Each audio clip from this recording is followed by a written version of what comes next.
Salut Mickaël, Salut Charles. ça va? Ça faisait un petit bout de temps. Bah ouais, parce que là, je viens de faire 12 entretiens d'affilée, Oh. interviews divers et variés, entretiens avec les clients de 2.0.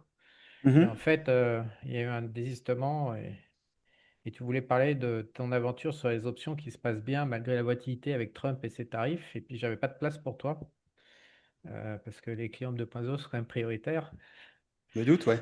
Et donc, et puis voilà, donc là, il y en a quelqu'un. Donc, c'était le dernier de ma série. Donc, on va aborder la vente d'options, que j'affectionne particulièrement, et toi aussi, en environnement chaotique. Donc pour faire un Euh, tableau, on est passé de quoi, plus 20 à moins 20, un truc comme ça, je sais pas. On était combien au début de l'année sur Nasdaq? Plus 10, plus 15?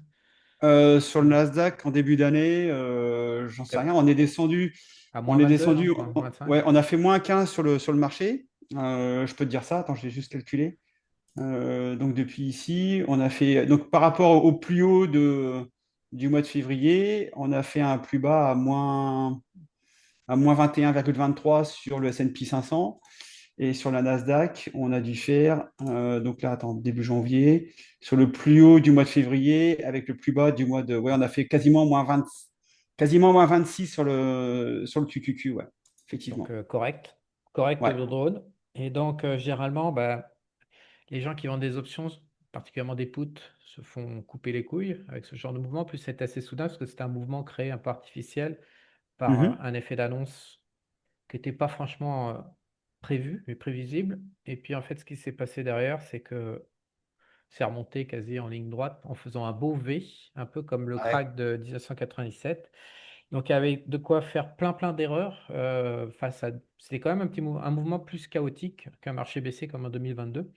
Et Mhm. donc dans ce cadre, tu t'en es sorti royalement. Et tu vas pouvoir nous en parler. Et puis après, on va essayer de comprendre s'il y a des leçons à tirer de cette expérience positive que tu as vécue. Bah, écoute, l'expérience est plutôt bonne jusqu'à maintenant, puisque donc depuis le début de l'année, le portefeuille, donc témoin de la bourse en stress, est à plus 23,16% à l'instant T. On est parti avec un portefeuille qui faisait 90 000 début janvier. On est à 110 936, donc quasiment à 111 000 à date. Donc, ouais, plutôt une belle performance avec un drawdown maxi qui a été de autour des 10% au plus bas du marché lorsque ça a tapé dur début avril, alors qu'effectivement, le Nasdaq avait fait moins 20. Donc, c'est clairement ce qu'on constate maintenant depuis quelques temps avec les éléments qu'on a mis en place, enfin, les paramètres de sécurité qu'on a mis en place avec la vente de put, puisque effectivement, tout le monde crie que les options, c'est super dangereux, qu'on peut tout perdre. Ouais, effectivement, on peut tout perdre si c'est mal géré, si c'est mal calibré, si les prises de position ne sont pas faites au bon moment, au bon endroit et dans les bonnes conditions. Ouais, ça peut être assassin pour un portefeuille. J'ai envie de Bon, bah écoute, rajouter, en fait, si on n'est pas capable de rien faire quand il faut rien faire. Parce que c'est ça, en fait. c'est un peu ça. Ouais, c'est surtout ça. Ouais. Je passe mon temps d'ailleurs sur le Discord à dire aux gens, ne pas trader, c'est aussi trader. Ne pas trader n'importe quand et de prendre les positions quand il faut. Et là, on était super nickel au mois d'avril en position liquide pour voir arriver le mouvement. On se doutait que de toute façon que ça allait être volatile puisqu'on avait quand même un petit peu quand même l'expérience de Trump il y a 8 ans maintenant. Donc on sait que c'est quand même quelqu'un qui amène de la volatilité. En plus, avec le bull run qu'on avait eu depuis octobre 2023, il fallait bien à un moment donné que ça corrige. Donc là, tous les éléments étaient quand même réunis pour qu'on se dise, OK, on va être prudent, on va rester cash, on va rester liquide, on va rester dans les ratios qu'on apprend dans la formation, on va rester là-dedans. Et puis, effectivement, là, Trump nous a servi sur un plateau des journées de trading extraordinaires où là, on s'est gavé, mais méchant, puisque, alors effectivement, on a eu un drawdown de moins 10% début avril, mais bon, dès que le marché est remonté, derrière, nous, on est passé, voilà, on a tout remonté en ligne droite. Et là, ouais, performance de 23% au mai. Je ne me souviens pas avoir fait ça depuis pas mal de temps, quoi. On avait eu une belle performance en 2022, puisque le marché avait baissé de 30% entre le 1er janvier et le 30 juillet. Ouais, 30%, c'est ça. Il avait fini à moins 20% à fin décembre. Et nous, on avait fini à plus 18%. Donc, voilà, on sait déjà que sur les marchés baissiers où ça se coud, clairement, c'est là où on fait nos plus belles performances. Euh, c'est là où aussi on reçoit des emails de gens un peu en panique, qui n'ont pas pris les bonnes positions au bon moment, qui n'ont pas su être patients, et qui, quand effectivement le marché perd 15% comme ça en quelques semaines, se retrouvent avec des lignes rouges, ça clignote de partout, appel de marge. Alors maintenant, il n'y a plus d'appel de marge puisqu'un Interactive Brokers envoie une notification pour ajouter du cash. Et puis, si effectivement le cash n'est pas rajouté, il y a clôture des positions sans demander votre avis. Et là, quand eBay clôture une position, c'est une perte de cash net. Donc là, après, c'est une perte de pognon net. Et là, après, pour remonter ça, là, tu rames quelques mois, voire quelques années pour rattraper la perte. Donc, c'est très facile de perdre de l'argent avec les options quand Surtout, effectivement on ne maîtrise pas les options. par rapport à ce que tu viens de dire, eBay qui intervient sur les appels de marge, c'est-à-dire ils calculent, ils élargissent la couverture nécessaire, et après, si tu peux pas, ils coupent la position eux-mêmes. Alors qu'avant, Ouais, alors ça, c'est c'est ce quoi? qu'on a appris aussi avec l'expérience, c'est que en fonction de la volatilité, ils changent également leur niveau de marge. C'est-à-dire que tu prends une position aujourd'hui, ils vont te prendre, je sais pas moi, 15% de marge, à une volatilité de 15 par exemple. Et si demain le VIX passe à 35, 40, voire 60, comme là c'est monté, là c'est plus 15% qui te demandent, c'est peut-être 80 ou 90% de marge. Donc quand tu as une ligne comme ça va, mais tu peux très bien rentrer en position et ne pas être à risque sur tes options à l'instant T, parce que le VIX est à 15, 18, etc. Mais si le VIX repart très fortement à la hausse, eBay change son calcul de marge, et là, tu n'es plus dans les clous. Donc, eux, pour se couvrir, ont besoin d'un niveau de marge minimum. Donc, ils t'envoient un petit message. Alors, tu as ça clignote jaune au début sur ton ordinateur. Et là, on te demande, on te fait comprendre qu'il n'y a plus assez de cash pour couvrir la position. Donc là, on te demande de remettre du cash assez rapidement. Et en gros, tu as 48 heures, hein. Et si dans les 48 heures, tu n'as pas remis du cash, là, ils clôturent les positions. Puis alors, ils Toutes clôturent ou une, une deux, par une? trois. Toutes? Une, Ouais, deux, ils clôturent trois? une par une. Ils clôturent une par une jusqu'à ce qu'ils retrouvent un niveau de marge qui, eux, les sécurise. Donc, s'il faut qu'ils vendent, alors, je ne sais pas si tu as peut-être 30 positions. S'il faut qu'ils en vendent 3, ils en vendent 3. Imagine que le marché remonte un petit peu, etc. Bon, voilà. Mais s'ils ont besoin de vendre 15 positions pour couvrir ta marge parce que le VIX explose à la hausse, ils vont vendre la moitié de ton Ce portefeuille, que je quoi. veux dire, c'est, bon, imaginons que tu as une action qui vaut 100. Tu as vendu un put à, je sais pas, à horizon un an, par exemple, euh, à la monnaie, à 10 dollars. Ouais. Donc, en marge, il te demande quoi, en fait? En fait, si, à Ça la fin, dépend il du te demande sous-jacent. 100, en fait. Le problème, c'est au bout d'un moment, Ouais. quand tu dis 80%, c'est 80% de la valeur 100 totale du titre, quoi. Il considère que ton titre peut faire 80% de baisse en short, quoi. Ouais, au début, enfin, alors ça dépend des sous-jacents, parce que bon, les sous-jacents qui sont bien sécures, ils te prennent en gros 15-20% de marge. Et sur certains sous-jacents un petit peu volatiles, des trucs un petit peu sport, là tu montes vite à, même d'entrée, dès que tu rentres en position, ils te prennent facile de 50 voire 80% de marge parfois.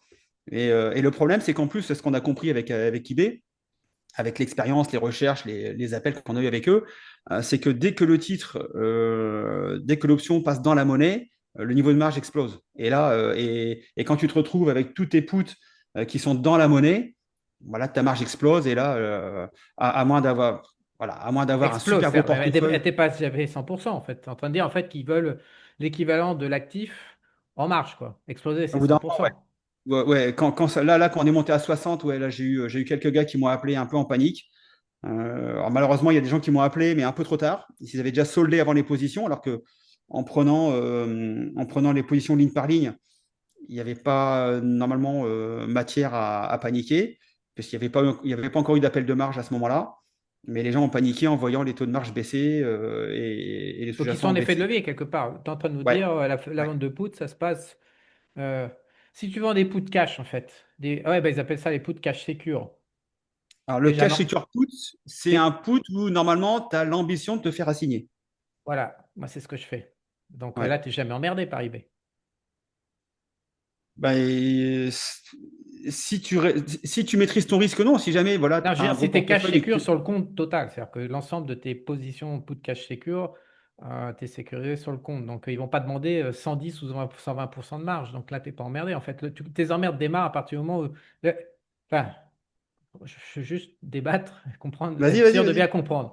vas-y. Euh, Si tu vends plein de puts, pas cash secure, et donc par exemple, tu vends des puts avec une marge à 50, donc tu as un effet de levée de 2. et que ton VIX passe de 15 à 60 et que tu as eBay qui dit Coco, ça va pas là. Donc tes emmerdes démarrent quand le VIX explose parce que toi à la base, tu qu'à 50%. Mais si tu es 100% de Ouais. ton compte en cash put, cash secure, moi, enfin, j'ai pas vu eBay venir me faire chier à ce jour avec du cash secure. Donc, t'es en train de me... Je voudrais bien qu'on comprenne que vous êtes quand même en train de prendre Bah, de l'effet de levier. ce qu'il faut comprendre, c'est la variation de la marge. Que tu peux effectivement ne pas être en risque au moment où tu rentres en position. Aujourd'hui, ce qui est Non,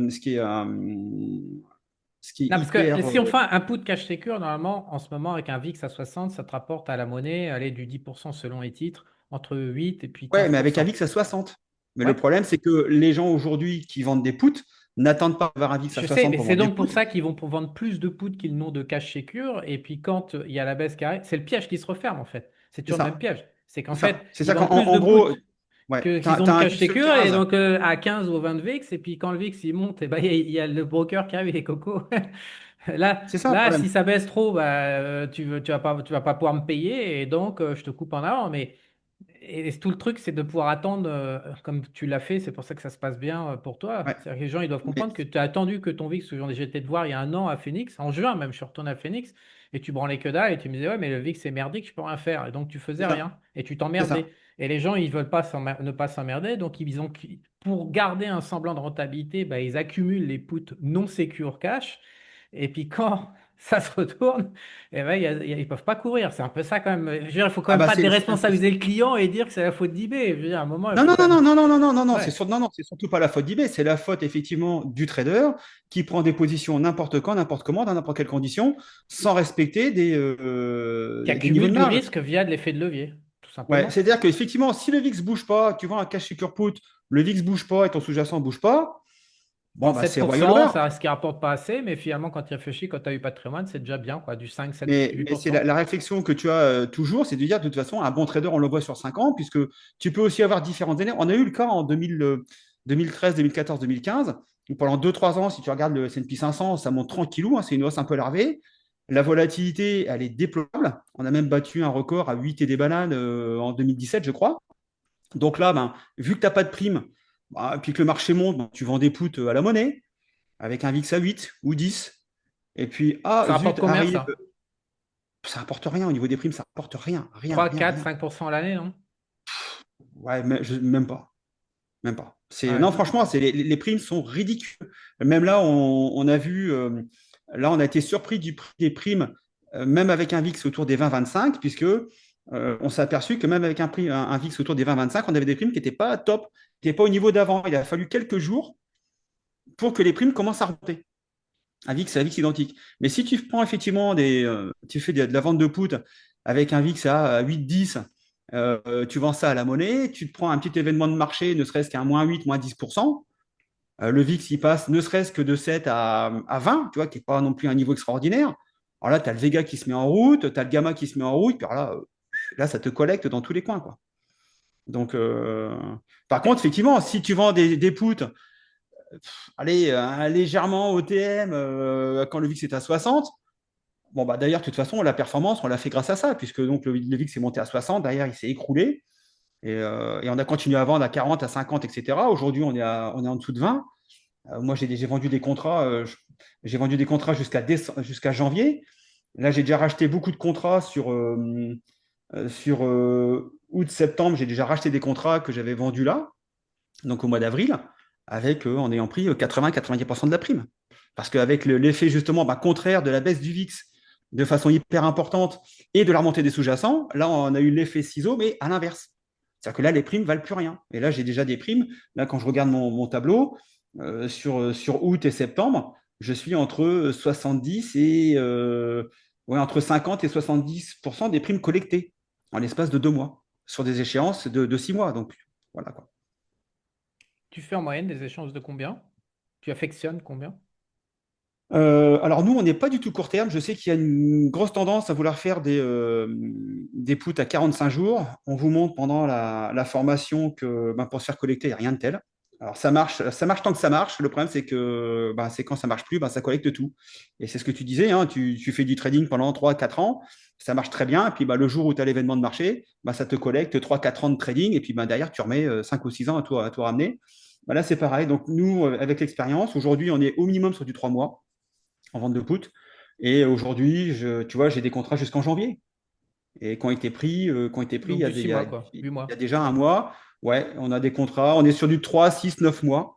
Et donc là, on a une échéance du 16 mai qui est tombée. Donc j'ai récupéré un petit peu de marge parce que là, j'ai à peu près une dizaine de contrats qui sont arrivés à échéance sans être assignés. Bah là, je commence à remplir septembre, octobre, décembre. Voilà. Moi, je fais plus long. Je fais 12 et si je peux, encore plus long, 15 mois par moment. Ouais, on fait plus long dans certaines conditions. Alors, autre question. Vous avez dans l'esprit, vous achetez que des actifs que vous aimeriez vous faire assigner ou vous vous laissez aller à spéculer, à prendre des actifs que vous n'avez pas envie de vous faire assigner?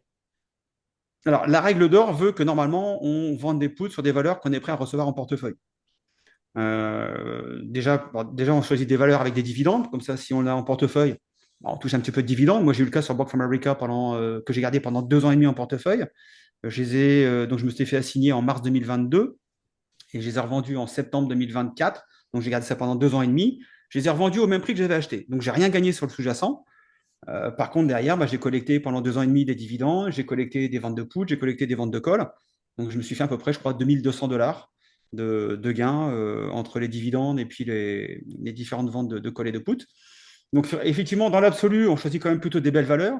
Déjà parce que bah, le risque de la vente de put est le même que la détention d'une action, c'est-à-dire que le jour où la boîte dépose le bilan, bah, ton action, elle vaut zéro. Puis bah, si demain, bah, la boîte dépose le bilan, bah, la perte de ton call, la perte de ton put pardon, est totale. Donc, on évite quand même les petites boîtes volatiles avec des petites capitalisations. Donc, on cherche plutôt des grosses capis, des grosses boîtes de la cote du S&P 500, et puis on vend des puts là-dessus. Voilà. Et tu disais, tu vends des calls, donc quand tu es déjà acheteur, quand tu es déjà acheteur d'un titre où tu t'es fait assigner, tu revends des puts par-dessus à nouveau. Ouais, on fait des systèmes de ce qu'on Tant- appelle de réparation, où on vend des calls, bien sûr, bah, pour récupérer de la prime, pour sortir de la position. Parce que le but, ok, on se fait assigner, bon, c'est pas grave, c'est pas un problème de se faire assigner. Le but, c'est pas non plus d'avoir beaucoup d'actions en portefeuille, puisque ce qu'il faut savoir, c'est que quand tu achètes des actions, bah, tu décaisses du cash.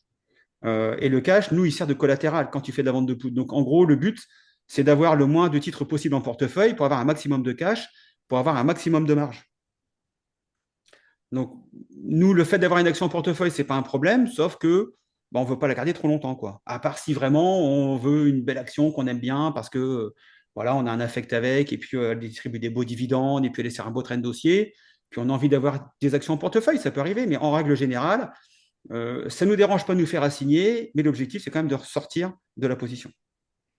Et donc, tu vas revendre des puts par-dessus, même si tu as déjà le cash. Et donc, on va revendre des poutres, oui, bah parce que bah, José, alors c'est dommage, José devait être avec nous, et malheureusement, il n'est pas avec nous, parce que dans la formation, on explique donc un gros pépin qu'avait eu José avec Boeing, alors à l'époque, Boeing était à 400 et quelques dollars, il avait vendu des poutres 200, 280, je crois. Et donc, c'était juste avant le Covid, donc il y avait un Boeing de Malaysia Airlines qui s'était planté en mer. Donc, déjà, l'action En avait. théorie, je te rappelle, c'est en théorie. On ne sait pas où il est. Bon, effectivement, Il c'est toujours pas où il est. c'est sur où il est, donc en théorie, Ouais, oui, il est peut-être tombé dans voilà. la mer. Et puis il a été vu dans plein d'endroits différents en plus. Après, c'est un Boeing qui s'est splitté par Faut pas ça t'empêcher de faire un complotiste. Hein. T'es un Ouais, mais, fan non, quand mais même. c'est Hein. quand même amusant parce que le morceau du Boeing, t'en as vu en Australie, t'en as vu de l'autre côté. Enfin, c'est Ouais, c'est magique. volatilisé. Ouais. C'est C'est un nouveau triangle des Bermudes dans voilà, c'est l'océan. magique. Mais Voilà. bref, donc José s'était fait fumer la Donc, alors, tronche avec donc, cette donc, histoire. euh, donc, Boeing se prend déjà un premier petit plongeon avec la disparition de cet avion. Et puis, arrive juste derrière le Covid. Et là, l'action passe de 400 et des bananes je crois qu'on peut regarder vite fait, mais je crois qu'elle passe de 400 à 80. Donc, imagine un peu, en ayant vendu des puts, donc c'était en 2024, ouais. Donc l'action, effectivement, était à ouais, quasiment à 400 dollars. Il avait dû vendre des puts autour des 200, 250. Et puis l'action est descendue à 80. Donc tu imagines un petit peu. Puis bon, José, il a un portefeuille un peu sympa. Donc il vend des puts. Bon, il n'en vend pas qu'un seul, mais il n'en vend pas non plus 10. Donc là, il s'est retrouvé, en fin de compte, avec quand même pas mal d'actions en portefeuille, avec une très, très grosse moins-value. Et ben, le fait d'avoir revendu des puts dessus, de se refaire assigner, donc il a pu baisser son PRU. OK. Donc là, c'est pour ça que c'est aussi important de choisir le nombre de contrats qu'on prend à la prise de position, parce que si on prend trop de contrats, bah, on est coincé pour la réparation. Donc là, il avait pris un nombre de contrats qui lui permettait, le cas échéant, en cas de problème, et il a bien fait de pouvoir réparer la position. Donc il s'est fait assigner à plusieurs reprises et il est ressorti alors que l'action n'est jamais remontée à son premier point d'assignation, pour des 200, 280, je crois. L'action est remontée à 280 en début 2021. Mais là, il était engagé sur des cover call, donc il ne pouvait pas se séparer de l'action. Après, donc l'action n'a pas arrêté de redescendre et il a réussi à sortir autour des 200 $, donc sans pour autant aller jusqu'au point, au premier point où il s'est fait assigner. Il est ressorti à 200 $ avec une, je crois, une performance de plus, je crois que c'est 15 ou 16 000 $ de gain final. Alors, il a Peut-être bataillé passé par pendant des 2 ans. centaines de milliers, ouais. Ouais, il a bataillé pendant 2 ans, mais vu qu'il a le temps et que globalement, c'est ce que nous, on demande aussi aux gens qui veulent venir avec nous, c'est bah déjà, si vous avez une vision à 6 mois de trading en général, bah, venez pas chez nous, parce que nous, de toute façon, on demande entre 5 et 8 ans pour justement, si un cas comme ça arrive, qu'on ait le temps de s'en sortir. Et là, voilà, 2 ans et demi de bataille, mais il est sorti royal avec, je crois que c'est 15 ou 18 000 $ de gains. Alors que franchement, au C'était une début, expérience c'était intéressante pas énorme. que j'ai réfléchi. Je te rappelle qu'on avait fait un entretien à trois chez toi à Phoenix il y a un an Ouais. et demi, où Mhm. on avait parlé de ça. Euh, et c'est pour ça que je t'appelle aussi, parce qu'on a eu un nouveau cas de figure sur UNH, donc Ouais. le truc de santé. UNH, c'est comme le top 15 des capitalisations américaines, donc on parle d'un paquebot, on ne parle pas d'une fiotte. On parle quand même d'une boîte qui est passée de 600 milliards de capi à 200 milliards en quoi? En un mois ou deux? Enfin, Ouais, ça a tapé du plus haut. Moi, j'ai ben, on a vendu fait un moins put. 50. Là, on a moins 50 sur l'action, hein. Ouais, Donc, j'ai voilà. tapé, j'ai vendu un put dessus, long terme à un an. Euh, mais j'ai pas mal réfléchi en fait à l'histoire de José. En fait, le jeu de la vente d'options et de la vente du risque, c'est intéressant parce qu'on est plus dans un raisonnement obligataire qu'un raisonnement de profit. C'est-à-dire, on se demande quelle est la capacité de l'entreprise à faire faillite ou à sauter ou à se prendre un énorme pain, parce que c'est le seul moyen de perdre. Ouais, c'est Contrairement ça. à toutes les autres approches sur les marchés où bah, il y a un impératif de gain, donc d'avoir raison, donc une chance sur deux, etc.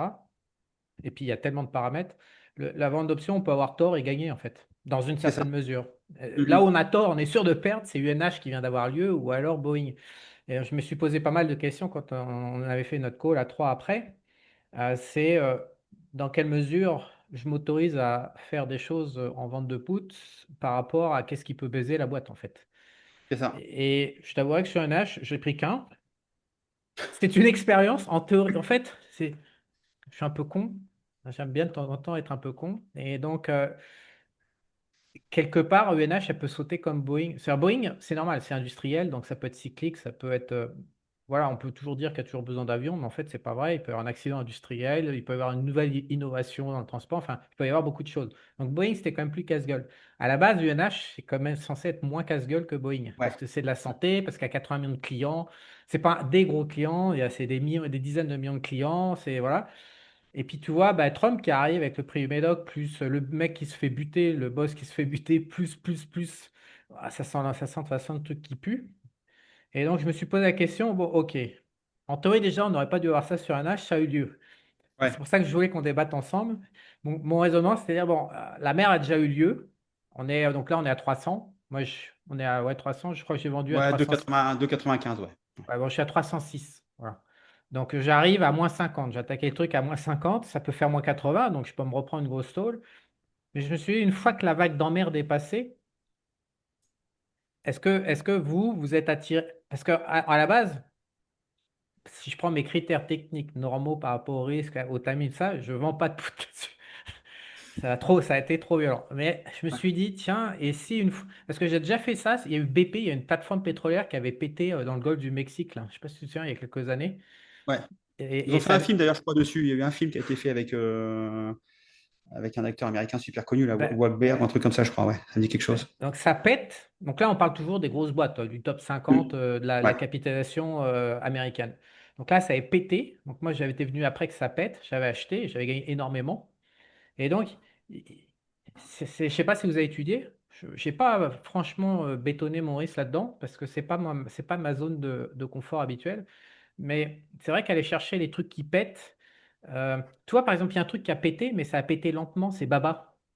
Là-bas, c'était une très grosse capi aussi. On était très cotés et ça s'est vautré, mais pendant un an ou deux. Et donc là, c'était un coup à mourir en vente de put, à te faire assigner et pas avoir. Mais quand ça pète comme ça, je ne parle pas des entreprises grosses qui ont une tournante, quoi, un reversal sur l'activité pour X raison. Je parle vraiment d'un truc à la BP, à l'UNH, à la Boeing. Est-ce que vous êtes attiré par ce genre de plan où voilà, tu as déjà moins 50 pour commencer à parler, t'es pas dedans, il y a des primes gigantesques. Ouais. Ah J'ai bah là, vendu. t'as une volatilité implicite de malade. Là, tu as des primes. C'est pour ça que j'y suis Là, allé.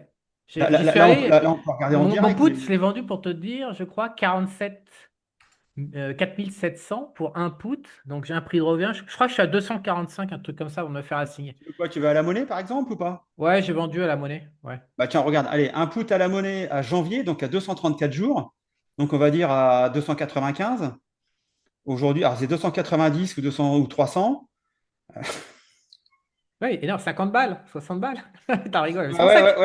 ouais. On a 40 dollars Ouais, le Caracas, 40 balles. 40. Donc on est à Ouais, 4000 dollars le contrat, quoi. c'est ce que j'ai fait. Mais j'ai vendu à Donc là, 4700. effectivement, là, tu vends le put, tu prends 4000 tout de suite de cash Oui, sur ton compte. oui. C'est sûr. Maintenant, Bah, tu prends un risque de 300, donc de 30 000. Maintenant, c'est UNH, ça faisait comme 600 milliards de capi. Ils ont quand même 80 millions de clients.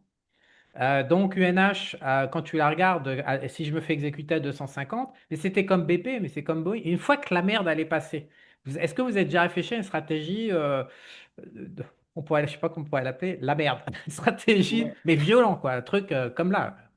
Alors c'est marrant que tu m'en parles, parce que j'en ai parlé donc toutes les semaines, on fait un billet sur le marché américain sur notre chaîne YouTube. Justement, j'en ai parlé en disant ben, aujourd'hui. Ah non, non, non, excuse-moi, c'est sur le Discord. J'en ai pas parlé sur le YouTube, j'en ai parlé sur le Discord. On me posait justement la question bah, que tu me poses aujourd'hui, de savoir est-ce que bah, il faut rentrer sur NH. Écoutez, moi aujourd'hui, je sais pas, Je j'ai te parle pas aucune UNH, idée. je te parle vraiment de, parce que c'est des situations qui sont répétitives. Tu as des accidents, chaque année, tu as des accidents sur des grosses Ouais. boîtes. Mais des vrais accidents brutaux. Encore une fois, il y a l'accident type Baba qui est. Moi, Loïc Abadi m'a sauvé de Baba, en fait. Parce que ça baissait, ça baissait, ça baissait. Et en fait, je l'ai déjà pris à la moitié de sa baisse. Je me souviens, je crois que j'étais à 170, on arrive de 250 ou 300. Je l'avais attaqué à 170.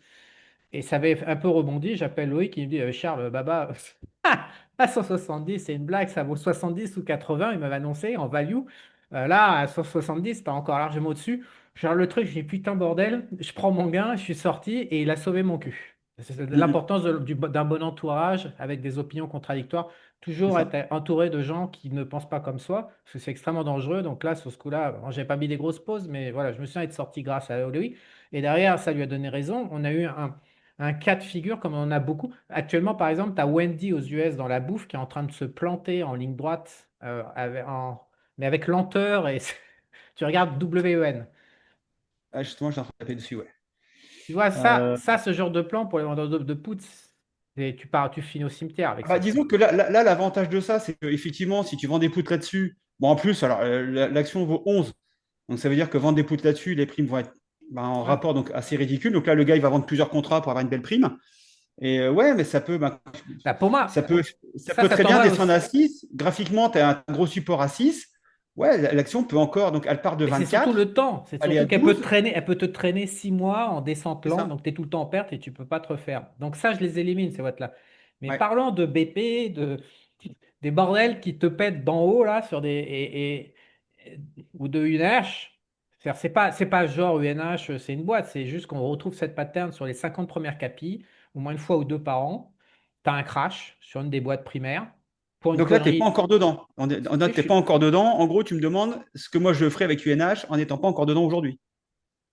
je te demande plus généralement sur toutes ces boîtes qui crachent sur le plus haut. Ouais. Des boîtes à plusieurs centaines de milliards de capis et qui crachent en mode Ouais. violent.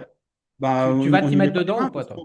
qu'on n'y met pas les mains parce que déjà, on ne sait pas où la chute peut s'arrêter. Là, elle est sur une tendance baissière. Aujourd'hui, il y a tellement de boîtes qui sont en tendance haussière.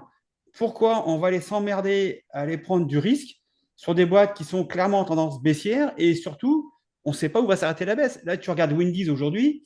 Non, ça, Wendy's, c'est pas. Wendy's non, mais et- juste un exemple. L'action, elle part de 24, enfin même on est monté à 25, quasiment à 26. Elle vaut 11 aujourd'hui et il y a un gros support à 6. Je dis, mais ça n'a rien à pourquoi je vais voir. les Ça, c'est monter même pas dans des petites l'impression, actions? ça se touche pas, ça. Je te parle vraiment des accidents. L'accident, là, Ah, UNH, moi, aujourd'hui, tu te j'ai fais mes problèmes, hein. payer lourdement. Tu te fais payer. Ouais.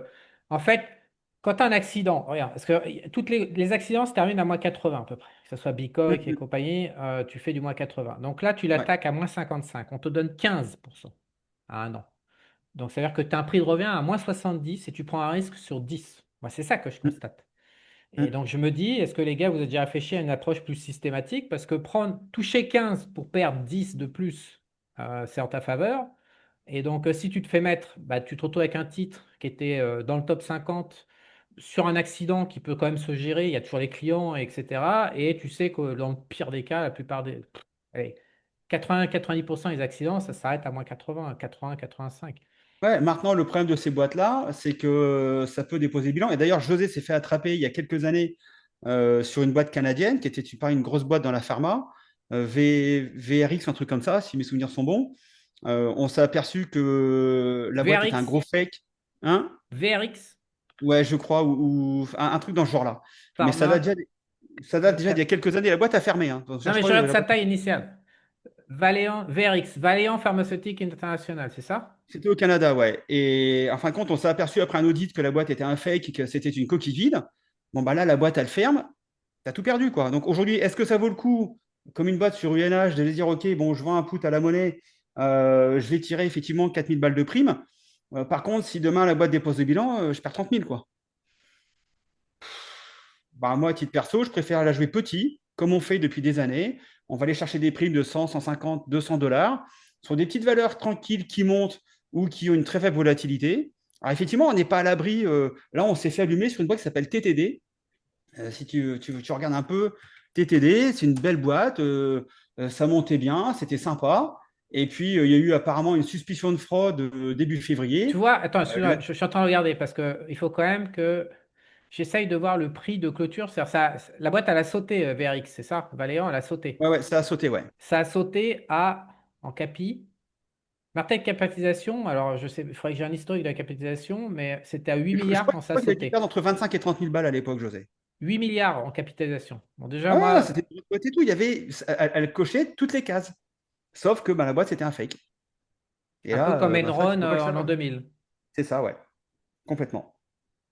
Le truc, c'était du vent. Mais c'était super coté, grosse capi. Tout le monde était super haussier dessus. Et puis, ben, tu t'aperçois lors d'un audit que bah, la boîte, c'est du vent, quoi. Et ben, là, tout s'écroule et là, tu perds tout. Donc, quand tu es dedans, bah, oui, ça fait partie du risque lié aux options. Mais après, que tu vends un put sur cette boîte-là ou que tu achètes directement les actions, le jour où la boîte, elle vaut zéro, le risque, il est exactement le même, hein. Tu as perdu ton pognon, hein. Je voulais que tu t'exprimes là-dessus. Donc, tu t'es fait avoir sur quoi, tu disais? Je suis en train de chercher en même temps l'historique de la capi. TTD. TTD? Ouais. Donc, tu vois que ça monte bien depuis 2022. Ça y est, je l'ai, je l'ai. Ouais. Voilà. Donc, Alors, je te confirme, elle a attaqué en 2015 à 35 milliards et elle a sauté à 5 milliards. Et donc, s'il a vendu avant, quand ça faisait 35 milliards de capi, surtout en 2015, c'était quand même une grosse boîte. Je te ah confirme ouais, ouais, qu'elle a sauté d'en haut. Ouais. c'est ça, ouais. Ah oui, oui, ça a été. Et après, ce qui est étonnant, c'est qu'elle n'a pas bougé sa capi. Ah, c'est les capis annuels. Ah oui, mais attends, après, elle n'a pas bougé pendant des années avant que ça ferme, en fait. C'est un Bah, de petit toute façon, peu il n'y avait plus de différent du cotation, il n'y avait plus NH, rien, quoi. hein. Ça, Il n'y avait vraiment, plus ça de serait cotation, il plutôt n'y avait plus Enron. rien, Tu là. Ouais, ouais, es en train de parler d'un cas de figure comme Enron où ça saute du c'est plus ça. haut et ça rouvre jamais, en fait. C'est ça que tu es en C'est train de ça. dire. Et quand tu es dedans, bah, là, bah, c'est le risque lié à l'investissement général. Bah, tu as tout perdu. Là, sur ce coup-là, tu as perdu ta ligne, quoi. Donc maintenant, TTD, tu me dis? Le trade ouais, desk? ouais. Et Donc, tu qu'est-ce vois, qui t'est donc petite arrivé? valeur techno qui marche bien, sympa. On avait vendu un put 90. Alors, je ne sais plus où on était quand on avait vendu put 90. Je ne sais plus à quel prix on était. Prix du sous-jacent. On avait dû vendre ça pareil à 3 ou 6 mois. Donc, tu vois, 3 ou 6 mois, ouais, bon, on était autour des 100. On avait vendu 90. Donc, l'action monte à 140, bah, tu es content, puisque bah, là, ta prime ne vaut plus rien. Hein. Ta prime d'option ne vaut quasiment plus rien. Et puis, bing, tu te prends apparemment un suspicion de fraude ou je ne sais pas quoi. L'action passe de 120 à 40. Voilà, tu te prends, donc c'est ça, entre le plus haut Moins et le plus 50, moins bas. 60, Ouais, tu te prends un moins moins 70. 70%. Voilà, tu prends 70%. Bon, là, elle est remontée pas mal. Donc là, on est coincé autour des 76. Donc là, je me suis fasciné à 90. Donc là, je perds encore 1400 balles parce que j'avais vendu un contrat. Donc là, je suis 1400 $ de perte pour l'instant. Bon, bah, j'essaie de combler avec de la vente de call, etc. Alors, j'essaie Et, d'attendre un VIX un petit peu haut pour choper de la prime, puisque si je vois un call avec un VIX de 15, bah, ça vaut que dalle. Donc bah, là, c'est de la patience. C'est de la patience. On pourra refaire le point dans un an, hein. Puis peut-être que dans un an, bah, voilà, l'action sera remontée. C'est une belle boîte. Donc là, il y a eu, tu vois, on a une belle bougie il y a un mois là. Il y a eu des earnings qui ont été plutôt bons, puisque la boîte, apparemment, bon, c'est juste une suspicion de fraude, mais il y a pas de fraude avérée. Donc la boîte a très très bien rebondi il y a un mois. Il se peut très bien qu'au prochain earnings, la boîte eh fasse ben, des... écoute, tu le dis pas, mais en fait, c'est une boîte qui fait 42 milliards de capitalisation après la baisse. C'est ça. Non, non, non, non. Ah oui, c'est plus 54, gros, ouais. Non, 58, la 26, CAPI, la CAPI, elle est de 26, 37 milliards. Elle est 37 37 milliards, ouais. milliards. Ouais, donc on est quand même en train de parler d'une grosse boîte à nouveau. Ouais, c'est clair, Ouais, j'ai ouais. crunché. Donc ça, tu vois, ça me gêne un petit peu moins. Où je me dis que bon voilà, si on se rechoppe encore des bons earnings là au mois de juillet, bon bah 76 à 90, on est passé de 39 à 75, bon ça devrait pouvoir le faire. Bon ok, bah j'aurais été 6 mois, 8 mois scotché dessus. Bon, alors c'est triple pas de dividendes, non je crois pas là. Non, il n'y a pas de dividende là-dessus, donc c'est un petit peu dommage. Mais bon là, ça remonte bien. On n'est pas très très loin du point d'entrée, autour des 90, fin de l'assignation. Avec un petit peu de chance, on peut ressortir assez rapidement. Bon, bah voilà, c'est tout, c'est un accident de parcours, c'est pas grave, ça arrive. Mais d'où l'importance déjà de diversifier son risque. Moi, aujourd'hui, j'ai très très peu de sous-jacents que je répète à plusieurs dates d'échéance. J'essaie vraiment de diversifier mes sous-jacents sur différentes échéances. Si je prends mon portefeuille aujourd'hui, au maximum, la même action, je l'ai. Donc là, j'ai des échanges jusqu'au mois de janvier. Donc juin, juillet, août, septembre, octobre, novembre, décembre, janvier, donc sur 8 mois. Pour l'instant, j'ai au grand maximum 2 fois la même action sur 2 échéances différentes. Mais je ne vais pas faire du genre, je sais pas moi, Coca-Cola, juin, juillet, août, septembre. Non, non. Si je fais Coca, je vais faire, je sais pas, juillet et puis décembre peut-être. Mais je vais diversifier mon risque comme ça, quoi. T'as combien de titres en différents? Là aujourd'hui, combien de positions 5.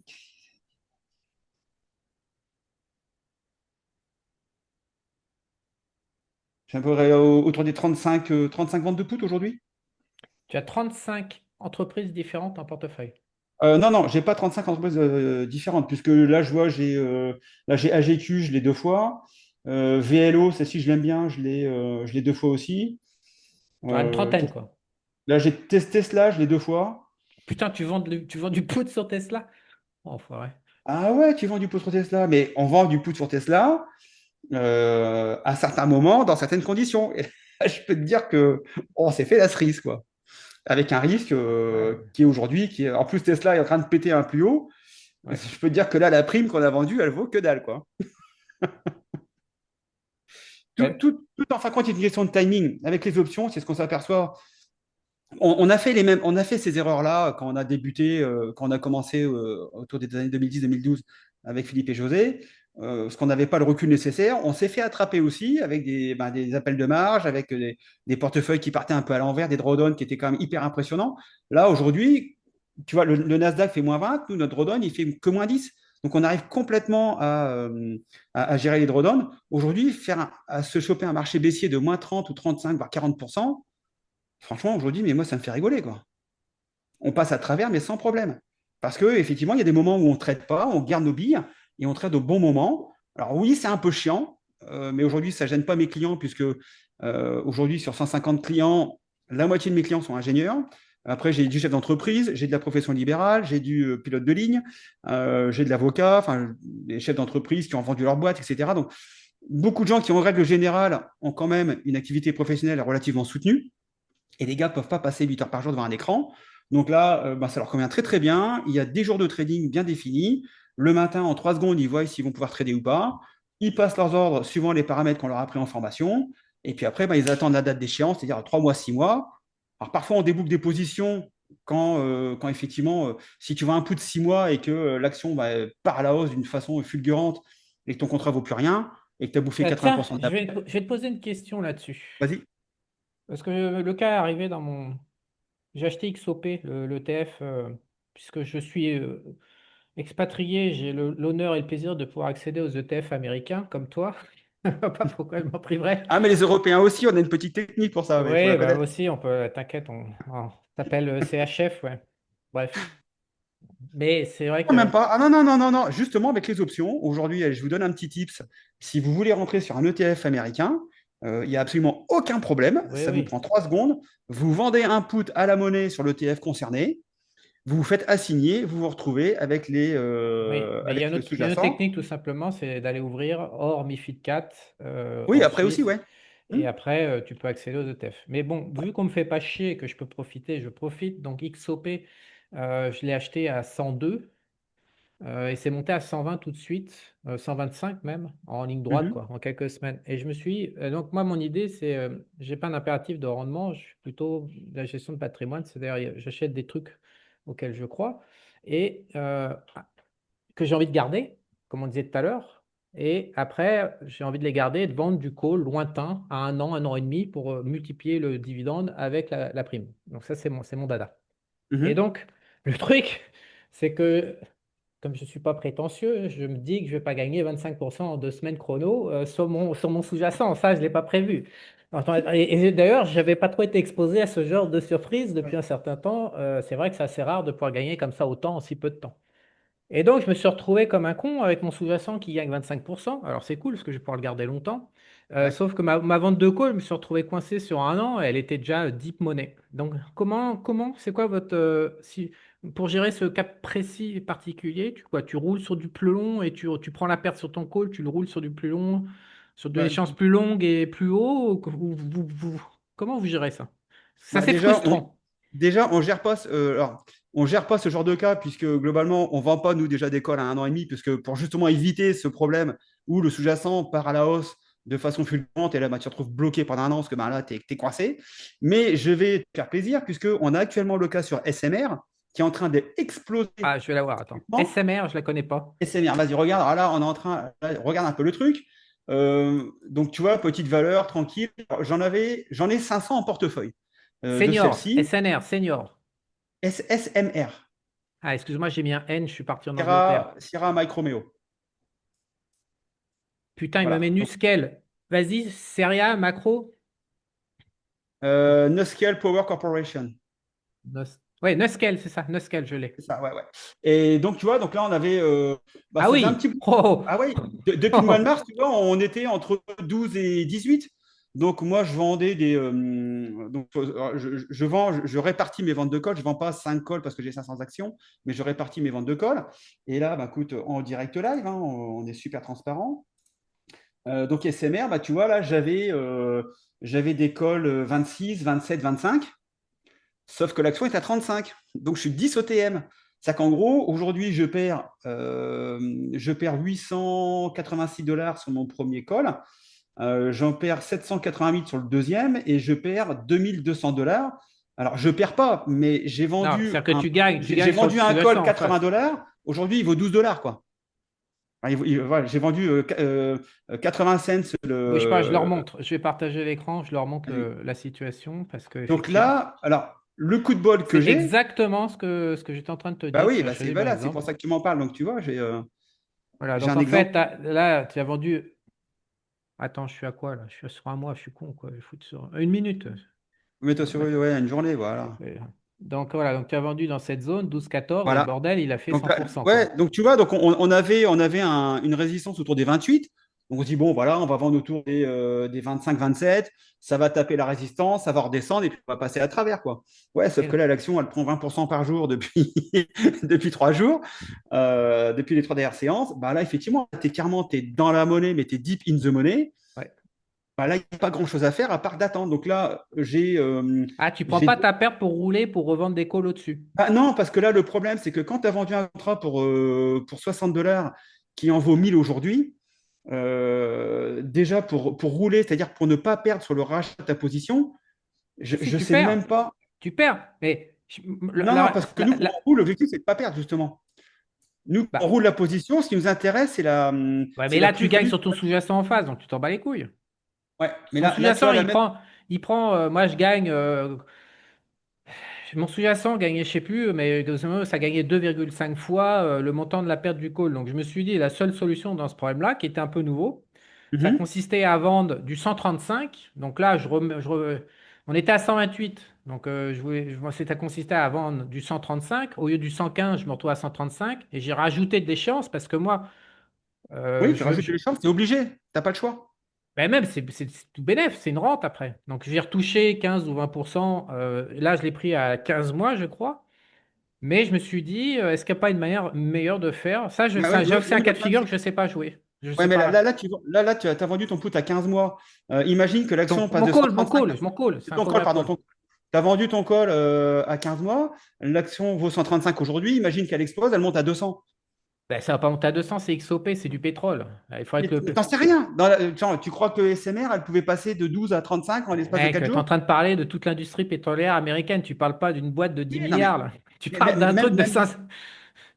tu es en train de me dire que c'est quand même pris 25% alors que tu t'y attendais pas. Oui, Pourquoi mais elle c'est ce que j'ai reprendrait acheté pas à parce que j'ai acheté dans 25%? la baisse. J'ai Ah, acheté voilà, juste le donc jour le plus bas. J'ai acheté en mode value, sauf que, en fait, elle est jamais revenue que dans son range initial. J'ai acheté, encore une fois, j'achète du distress.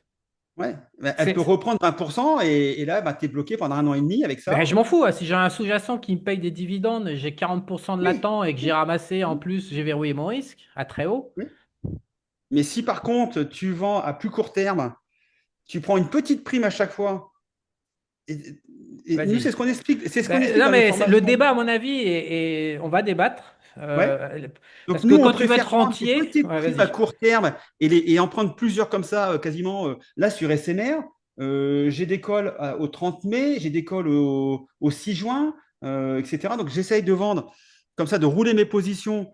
Enfin, nous, on accompagne la hausse. Donc on préfère vendre pas cher, mais à très courte échéance. Ça nous permet justement de pouvoir racheter la position, de la rouler, c'est-à-dire d'augmenter le strike d'assignation, donc de passer de 26 à 30 par exemple, sans que ça nous coûte un seul centime sur le rachat de la position. Donc, bien sûr, dans ce cas-là, on va être obligé d'augmenter la date d'échéance. Mais par contre, là, en fin de compte, ton gain, il ne se fait plus sur l'option, mais il se fait uniquement sur la plus-value qui est en train de faire l'action. Moi, aujourd'hui, sur l'action, je suis à 4 500 $ de gain. J'ai un PRU de 26 là-dessus. On est à 35. Bah, moi, je vais accompagner la hausse. Et puis j'ai roulé un call la semaine dernière à 35. OK? Donc là, bah, je suis à moins 27 $ de perte puisque ben, le cours est à 35,30. Bah, si je me fais assigner, bah, c'est pas grave. Mais par contre, avant, j'avais un call 29. Donc j'ai gagné 6 rien que sur le sous-jacent. J'ai gagné 600 $ sur le sous-jacent Faut parce que je que sans gamberge. action. Faut que je gamberge ton Ouais, non, truc. mais ah bah Ah tu. non, mais le truc, c'est que tu disais que tu avais des clients. Moi, je peux pas suivre au quotidien avec mon emploi du Ouais. temps. Donc, ce que j'aime bien, c'est une fois par an, boum, une pause, terminé. Parce qu'après, on peut tout à fait aller à l'échéance. Je veux dire que si on gagne qu'un. Parce que les options longues, ça permet de verrouiller un rendement ou un niveau d'achat en fonction C'est ce de. qu'on fait avec les ventes de put, hein, clairement. Hein. Maintenant, c'est ce qu'on fait sur la vente de put. Maintenant, sur un cas comme le tien, sur un cover call, les cover call, ça se gère différemment d'une vente de put. On gère Bah, les cover call. On préfère gérer les cover call à la petite semaine ou à 15 jours. Grand maximum un mois. Grand maximum un mois. Un mois, si le sous-jacent décale pas trop à la hausse, ça te permet de pouvoir rouler ta position, donc de ne pas perdre sur l'option. Donc en gros, bah, de revendre un call au prix de ton rachat. Donc tu fais zéro sur l'option, on est bien d'accord, tu ne gagnes rien là-dessus. Mais si tu passes ton sous-jacent de 25 à 30, eh ben, tu gagnes 500 sur le sous-jacent. Alors effectivement, mais faut tu vas taffer. décaler ta date du 30 mai je sais pas, au 18 juillet ou peut-être ou au mois d'août, je sais pas, au 15 août. Oui, effectivement, tu vas reculer de 2 mois ton assignation potentielle.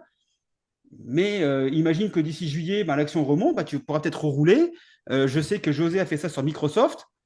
Il a roulé la position pendant, je crois, 1 an et demi. Je n'ose pas te dire combien il a gagné, non pas sur les options, mais sur le sous-jacent. Mais c'est indécent. C'est indécent.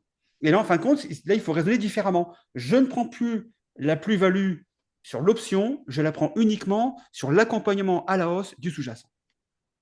Ça demande effectivement un petit peu plus de taf Ouais, qu'une ça vente de demande du put. taf. Parce qu'il faut être Ouais, devant, là, il faut on vend des réfléchir. puts à 6 ou 8 mois ou 9 mois. Bon, bah, moi, je laisse couler. Hein. Voilà, j'attends la date d'échéance. La mai est passée, tous mes contrats sont passés non exercés. J'attends le mois de juin et puis, voilà, on patiente.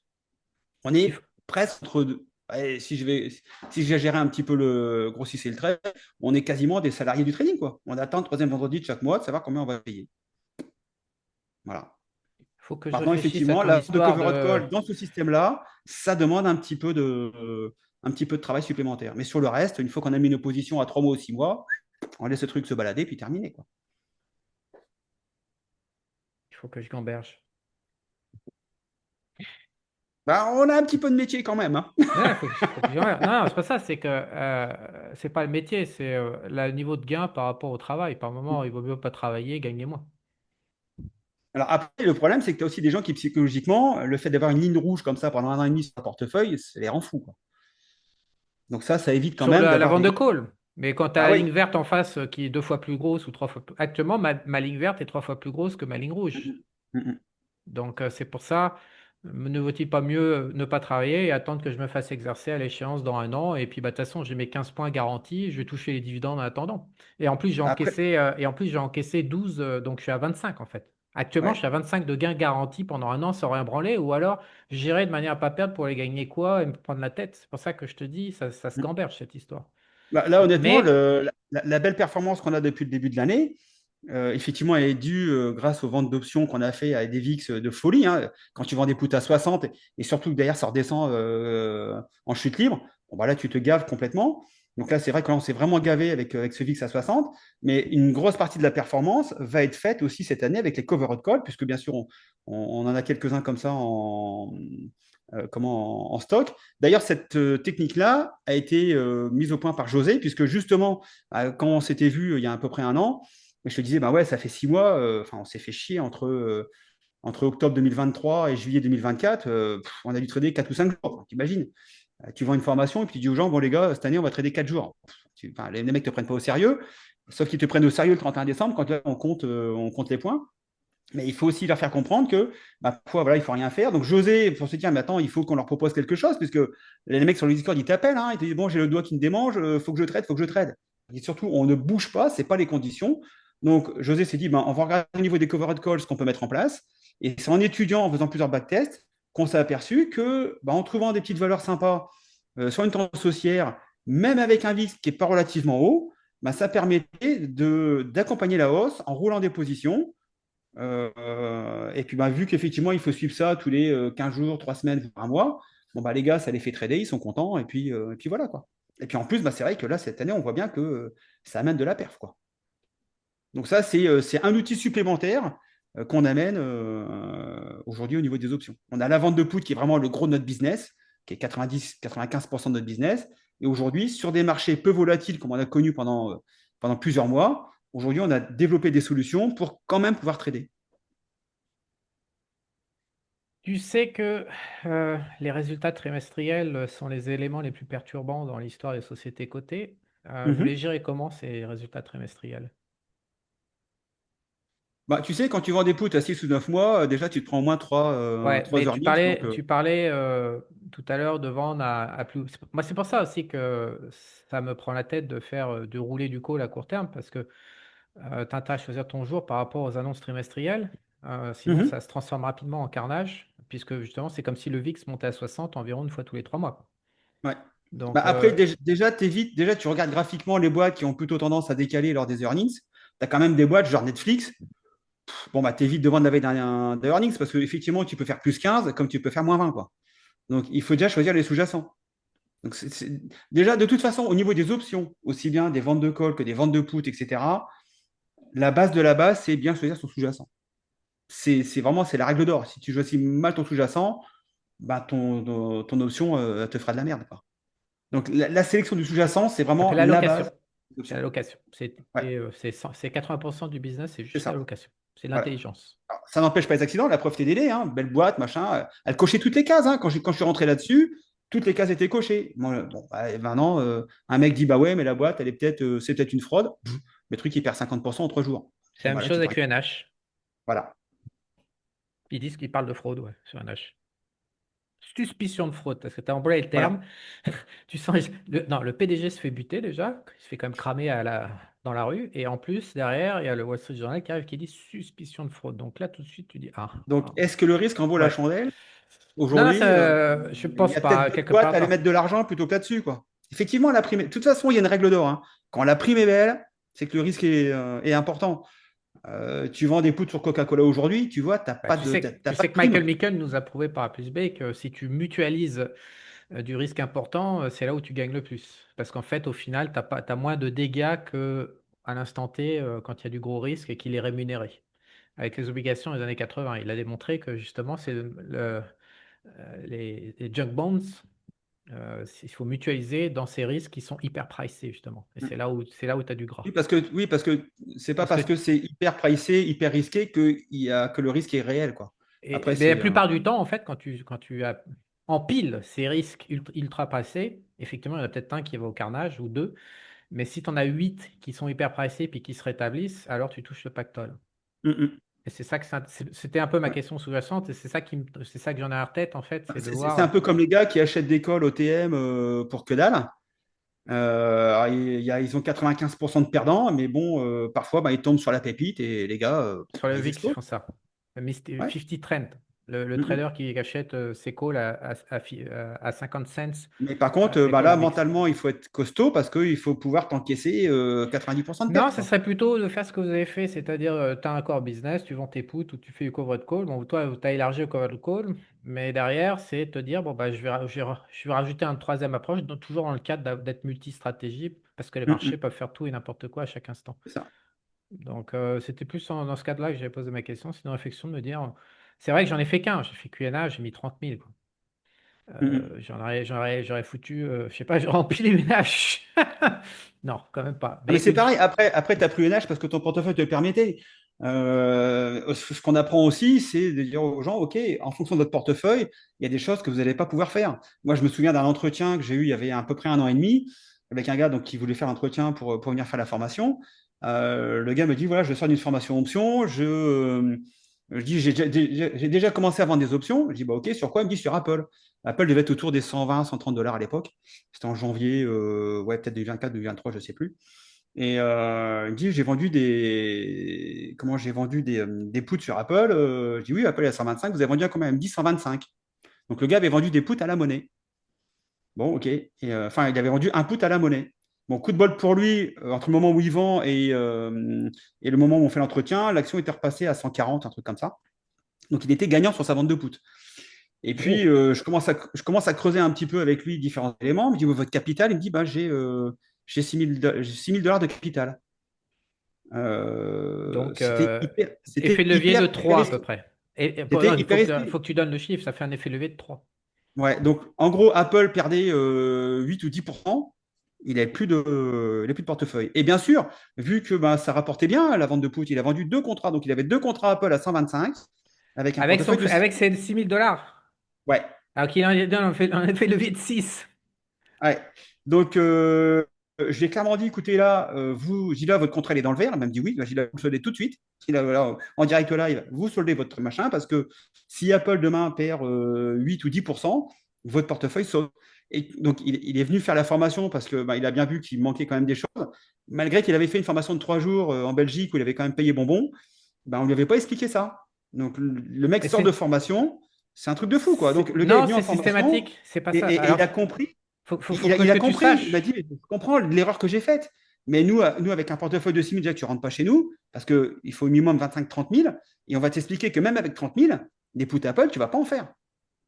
Il faut que On va tu t'expliquer saches que sur pourquoi. Internet, sur YouTube, systématiquement, tous les YouTubeurs expliquent qu'ils gagnent beaucoup d'argent en vendant des options et qui cachent au public qui achète les formations qui sont en effet de levier de 3, 4, 5. Exactement l'exemple que tu viens de décrire, ça revient en boucle partout. C'est C'est ça. une arnaque, c'est du fake, il faut quand même le comprendre, il faut toujours tout de suite calculer son effet de levier. Les mecs sont systématiques. D'ailleurs, ils ne savent même pas que c'est un effet de levier. Non. Ils ne savent Ils même pas n'arrivent le pas à calculer. calculer, ils n'arrivent même pas à comprendre que si un sous-jacent de 14, qu'il en a 2, donc ça fait 28 et qu'il y a 6 000 sur son compte, 6 fois 5, 30, le mec il en a fait lever de 5. Et que Mm. donc 20% de mouvement sur le sous-jacent égale 0 sur le compte. Et ça, c'est ce Ouais. que fait systématiquement tous les youtubeurs anglo-saxons et parfois français pour Mm. vendre de la formation, pour appâter les clients. Donc les clients ils achètent parce que ça les fait rêver. Et putain, je peux gagner plein d'argent et puis c'est cool. Et puis on a raison 95% du temps. Alors qu'en fait, ça repose sur la négation même du risque et du fait de l'effet de levier, et les mecs partent tous à la cave avec ça. Enfin, nous, la gestion du risque dans la formation, c'est quand même c'est une très, très, très grosse partie de la formation, puisque si tu ne gères pas ton risque, tu gères que dalle, tu gères rien, quoi. La chance, c'est du casino, la bourse casino. Ouais, mais la chance, eh ben, elle marche entre 2013 et 2015. Donc pendant 2 ans et demi, effectivement, tu gagnes de l'argent. Tu te chopes je crois que c'est le 24 août 2015, si ma mémoire est bonne. Ouais, c'est ça, ouais, 2015, 2018, je ne sais plus. Et là, tu te chopes une belle descente. Bah là, compte y saute, quoi. Ouais, Beaucoup tu as gagné sautent. pendant 3 ans, super. Bilan des courses, zéro. Bon, tu disais que tu avais une trentaine de lignes et que donc l'allocation était très importante. Mm, mm. C'est primordial. Vous faites des trackings de corrélation dans le choix de bowling ou pas? C'est-à-dire, qu'est-ce que tu entends par là? Moi, je suis obsédé par l'allocation. Dans un université investisseur, je suis complètement obsédé. Ah, Toutes mes s'il y avait potes. par la location, ça se saurait. Ah, mais je suis complètement obsédé. Tu sais qu'avec José, quand on s'est vu, on avait parlé que de ça, parce qu'il n'y a que ça qui Ouais, bossait, parce que pour moi, c'est le gros du business. c'est clair. Ça fait des années, des années, des années. Après nos conversations de l'an dernier, j'ai beaucoup réfléchi. J'ai un tableau qui est toujours écrit où j'ai abattu des idées. Si tu veux, en fait, j'ai repris les historiques pour voir quand il y a des crises, quels sont les actifs qui arrivent à bouger différemment des autres. Et là, dans celle de Trump, et je sais plus quand est-ce que je vais regarder, je me suis aperçu que, par exemple, j'avais pensé au yen, au dollar yen, et en fait, non, le dollar yen est corrélé. En fait, il y a très, très, très peu l'allocation dans les marchés modernes, justement avec les tarifs de Trump qui ont été un peu un thème un peu transversal, global macro, ça a baisé. Je suis pas content en fait. Je pensais que, mais Trump a mis avec ses tarifs un peu en échec mon allocation que je pensais être béton. Mais c'est avéré que même en utilisant des classes actives, des secteurs, des machins, des trucs, c'est avéré que euh, ça suffisait pas. Et donc l'allocation, c'est le nerf de la guerre. Pour vraiment endormir peinard, pour commencer à s'autoriser à prendre du levier, par exemple, ne serait-ce que deux ou trois, je pense qu'il faut faire un énorme travail en amont d'allocation. Donc, il y a deux choses. Il y a un logiciel qui va traquer les corrélations des positions que tu as. Si tu en as 30, tu rentres dans le logiciel et puis il va te dire quel est ton bêta en fait global. Et puis, si le SP perd de 20, voilà, est-ce que tu es si euh, diversifié que ça? Et après, là, au travail, en injectant d'autres classes d'actifs pour essayer d'aller casser ça, c'est dur, hein. Marché, Alors, on c'est travaille difficile. avec un système que tu connais bien, qui est la roue sectorielle. Ouais. Déjà, c'est vrai qu'on se base énormément sur la roue sectorielle pour déjà savoir dans quel cycle économique on est, qui va déterminer un peu le cycle boursier à 6 ou 9 mois. Et à partir de là, ça nous permet d'aller choisir 2 ou 3 secteurs où, en termes de probabilité, le secteur a plus de chances de superformer l'indice de référence au vu du cycle économique en cours. Donc, on se base beaucoup sur ça. Et après, on va diversifier sur 2 ou 3 secteurs. Donc là, j'avais de l'énergie. Quand je regarde mes puts actuellement, j'ai de l'énergie, j'ai de la techno, j'ai un petit peu de bancaire. J'ai pas mal de bancaires. Tu vois, mine de rien, les bancaires, quand tu regardes aujourd'hui, les bancaires, c'est F. XLF, pardon, XLF. Aujourd'hui, tu regardes XLF, on est plutôt bien orienté et on a pris nos puts il y a plusieurs mois. Donc, globalement, ce travail sur le haut sectoriel fait qu'on avait identifié que normalement, les valeurs financières devraient plutôt être pas trop trop mal à l'été 2025. Et on est carrément dedans. Donc, on travaille beaucoup avec ça. Maintenant, ça n'empêche pas effectivement les plantages. Mais bon, aujourd'hui, quand je Toi, un vois sur. plantage, je t'en donne un plantage, un truc qui va Ouais, planter. Le gold. Le gold est en marché parabolique haussier, il n'est pas supposé faire ce qu'il est en train de faire historiquement. Donc, je me fais planter la gueule dans la mesure où une partie de mon allocation pour justement diversifier le risque ne peut pas fonctionner puisque le gold est mm, devenu aussi volatile que la techno, quoi. Enfin, c'est un truc de mm, ouf. mm, Donc, des mm. plantages, non, là, en 2025, je suis un peu mis en échec parce que j'ai essayé de faire le petit malin et en fait, bon, le petit malin, le marché était plus malin que moi, quoi. C'est-à-dire, il a transformé le gold, on Ouais, ne sait enfin, pas pourquoi. Et maintenant, si 2025 n'est pas une bonne année pour toi, mais que sur si, ton c'est une bilan de bonne année, bilan, mais je suis pas tu t'en satisfait. sors bien, bon, effectivement, Non, il ne faut mais pas être non le plus au fait top est de tout gagner pour des bonnes raisons, pour des mauvaises. Actuellement, je le temps. gagne pour des mauvaises raisons. C'est-à-dire que je n'ai, mon allocation fonctionne, mais Mais elle est mise en échec, par exemple le gold et le yen qui s'est mis à bouger en même temps avec l'histoire de la hausse des taux d'intérêt au Japon, Mhm. etc. Et donc je gagne. Et je pense que le piège le plus important sur les marchés, c'est de savoir si on gagne pour des bonnes ou des mauvaises raisons. Actuellement, je gagne pour des mauvaises raisons. Donc je ne suis pas content. Et je pensais avoir été suffisamment, après avoir parlé avec toi et José à deux reprises en 2024, et je me dis, bon, comment je vais péter ça? Et donc j'ai mis en place un truc. Et puis, bah, c'est pas que ça me fait des pertes, c'est juste qu'en fait, je m'aperçois que la location, elle peut être mise en échec par les marchés avec des phénomènes nouveaux alors que tu t'appuies sur des charts de 40 ou 50 ans d'historique. Donc, il faut quand même que les gens ils comprennent que même en mettant des garde-fous, alors ça ne génère pas des pertes immédiates, mais le fait est que les marchés, putain, quelle machine à recréer de nouvelles situations en permanence, ça Ouais. inspire le respect. Franchement, là, Mhm. cette année, en allocation, je suis ultra déçu. Ouais. Je me suis fait massacrer. Bah, nous, on est plutôt bon, hein. Je te dis, là, bon, moi, j'ai de la financière, j'ai de l'énergie, Ouais, bon, là, mais qui t'es va plutôt bien bon, t'as pas le progresse. marché baissier. Si J'ai tu aussi de. Qu'est-ce qu'on a là? On a de. T'as un on- V, Michael, t'as un V. Ouais. Si le marché crée la situation à baba sur le marché américain, et c'est pas exclu, surtout s'il continue à monter les taux, parce que tu sais très bien qu'à 2,20 de taux net sur le 10 ans, les marchés baissiers se déclenchent, et là, il n'y a plus aucun garde-fou avec l'obligataire. Actuellement, il y a des taux nets élevés, très élevés, qui sont. Si on déclenche un baba qui dure 18 mois ou 22 mois ou 25 mois en ligne droite, bah, tu vas retrouver des pertes. D'où l'importance de rentrer en position au bon moment, dans les bonnes quantités de contrats, et ne pas vendre Je 10 ou pense 15 que contrats si ton portefeuille ne te le permet pas. Je C'est pense que vraiment la non, mais ce que tu es en train de le dire, choix c'est des l'effet de sous-jacents rouler. et C'est la le fait de répartition. ouais, c'est le fait de rouler parce que en fait, quand un Ah, nous, on ne roule marché, pas nos positions, hein. On ne roule pas les poutres, hein. ouais, mais si le marché descend lentement Ouais. et qu'en fait tu l'accompagnes avec toutes tes différentes échéances, ça revient, c'est-à-dire que s'il va pas plus vite que tes échéances qui arrivent à échéance et puis tu peux encaisser tes primes, tu t'en sors. Là, tu te fais dépasser que par des V avec ton système. S'il y a un V et que ça rebondit pas, t'es baisé.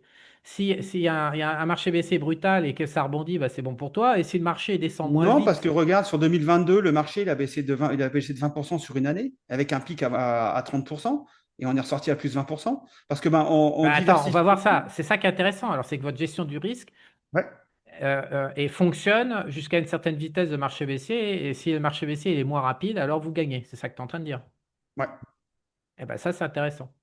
Mm. C'est ça, ça veut dire que dans votre allocation, euh, dans la gestion du risque, dans la conception du risque, et de toute façon, il y a toujours un cas de figure, on se fait baiser. Toi, par exemple, l'or qui se transforme en parabolique haussier. Ouais. Donc là, t'auras toujours un type de marché baissier qui va te baiser. Mais si 90%, en plus, on sait que les accidents, c'est une distribution gaussienne ailée. Donc, si dans 90% des accidents, il y en a que 10% qui peut te dépasser et 80% que tu as déjà conçu, bah, si tu vas l'accompagner, t'es bien. Mm. Bah, moi, Ouais. je pensais Bah, avoir fait une allocation qui permettait, au final, mon risque, bah, il est pas, au final, j'ai tout un pan Maintenant, entier de mon risque.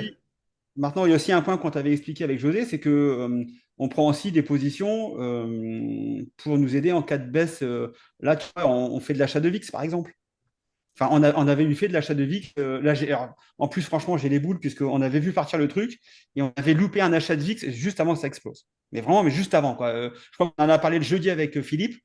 Le mercredi, je ne sais pas pourquoi j'ai pas pu passer les ordres sur le marché. Le truc est parti le vendredi en flèche, mais on contrebalance aussi notre risque avec des positions de protection de portefeuille. Ce qui nous permet Vous avez effectivement un de prendre modèle une. pour ça? Vous avez un modèle qui canalise On, on ce fait, trade ou... comment, des débits de call spread sur le VIX quand le VIX est à des certains niveaux, à certains niveaux où les primes ne sont pas très très chères et que ça nous laisse quand même ben, un gain potentiel si effectivement le VIX repart à la hausse. Donc la baisse des sous-jacents, enfin la baisse du portefeuille est compensée par effectivement la hausse du VIX et donc la hausse du débit de spread, puisque dans ces cas-là, tu gagnes de l'argent. Mais c'est Et capé, ça, le débit de spread. ouais, c'est capé, ouais.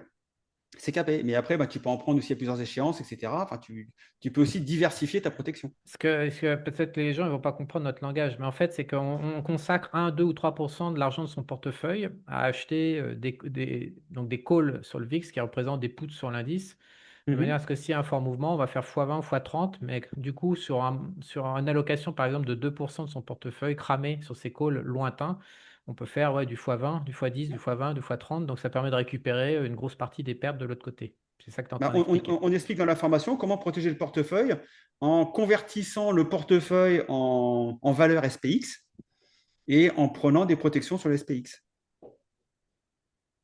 par Voilà. exemple.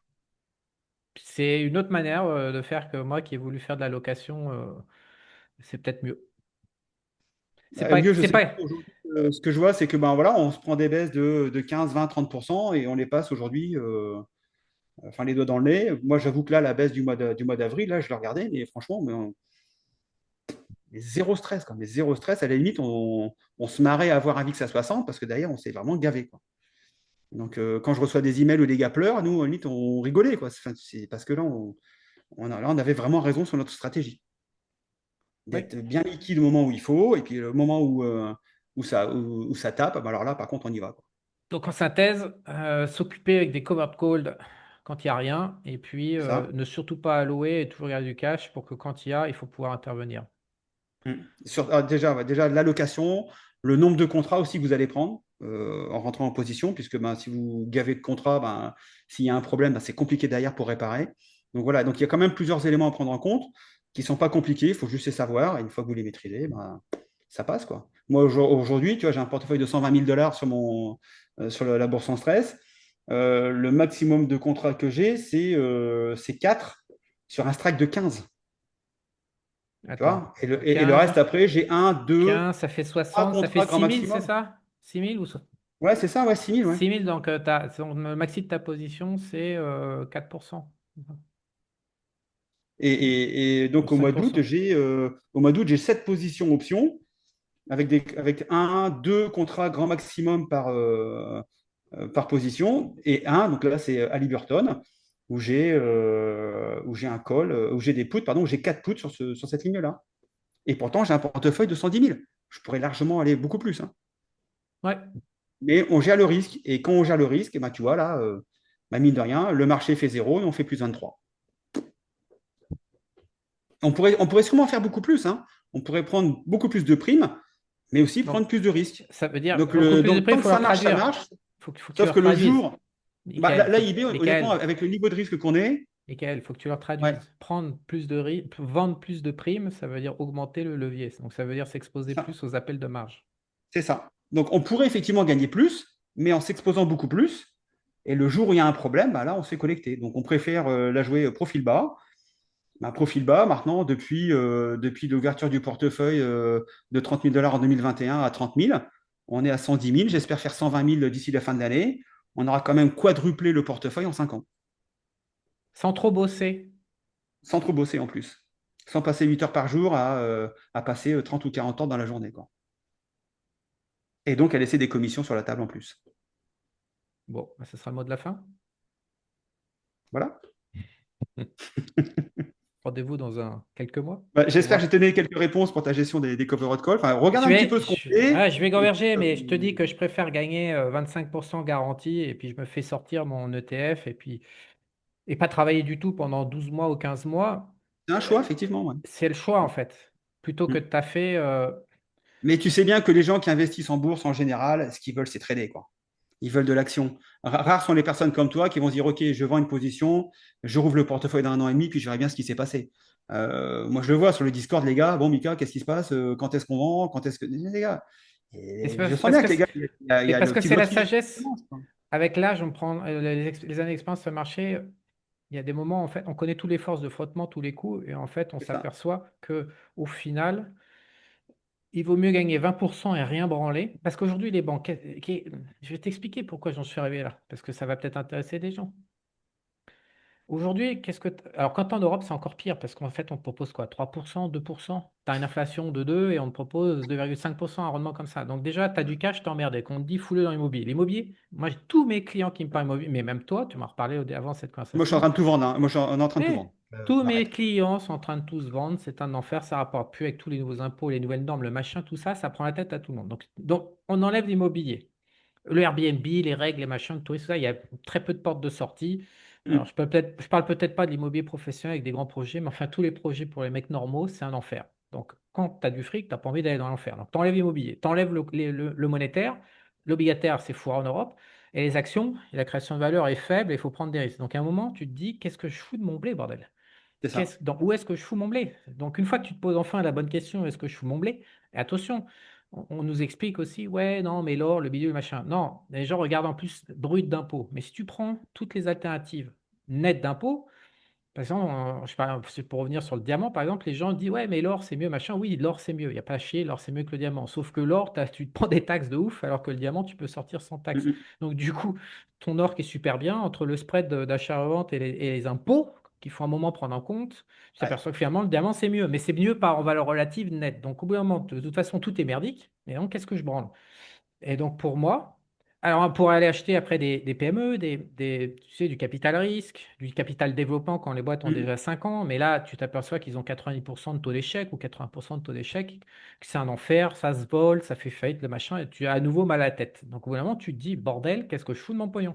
Donc tu pars en dollars. Donc là, le dollar, des banques te proposent des comptes à terme à 5-6%, donc tu mets une partie de ton fric, mais au bout d'un moment, tu dis, bon, donc tu roules tous les ans, en fait, tu touches la rente tous les mois à 5-6%, tu as l'inflation à 2,5 actuellement, et donc tu dis, bon, je prends 3, pas mal, bien.